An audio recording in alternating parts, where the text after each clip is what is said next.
জনগণই আগে সরকারকে বিদায় করছে, জনগণই এই সরকারকে বসাইছে। এই সরকারের সকল উপদেষ্টা আপনারা যদি নিরপেক্ষ ভূমিকা পালন করতে ব্যর্থ হন, কোন দলের পকেটে যাওয়ার চেষ্টা করেন, আপনাদেরকে কেউ রক্ষা করতে পারবে না। জুলাই বিপ্লবে প্রায় ১.৫ থেকে ২,০০০ লোককে হত্যা করা হয়েছে।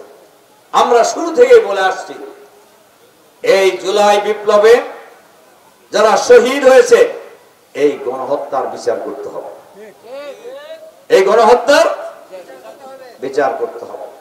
আর যাদের জীবনের বিনিময়ে বাংলাদেশের মানুষ নতুন বাংলাদেশ পেয়েছে, তাদেরকে রাষ্ট্রীয়ভাবে পুনর্বাসনের ব্যবস্থা করতে হবে।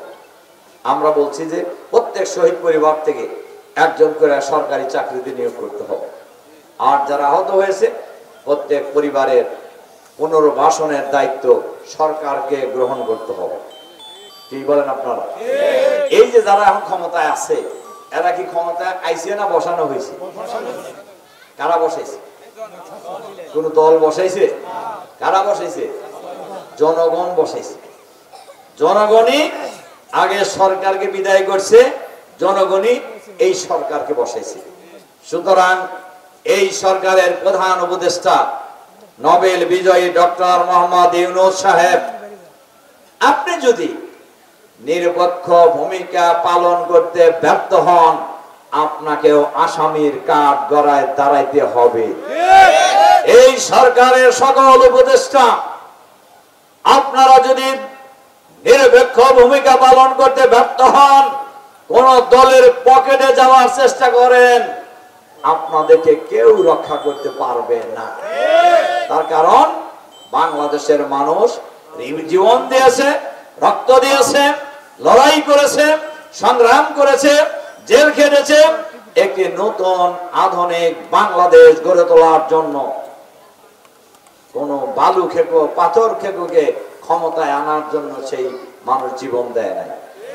কাজেই আমরা সবসময় বলে আসছি, নির্বাচনের জন্য লেভেল প্লেইং ফিল্ড তৈরি করতে হবে, সবার জন্য সমান অধিকার নিশ্চিত করতে হবে। নির্বাচনের জন্য আইন শৃঙ্খলা পরিস্থিতির উন্নতি করতে হবে। আমার ভোট আমি দেব, যাকে খুশি তাকে দিব, এই স্লোগান ভোট কেন্দ্রে বাস্তবে রূপায়ণ করতে হবে। কোন দুর্বৃত্ত যেন ভোট কেন্দ্রের চৌহদ্দির ভিতরে, ভোট কেন্দ্রের এরিয়ার ভিতরে যেন প্রবেশ করতে না পারে। এটার দায়িত্ব সরকার। এটা দায়িত্ব কার?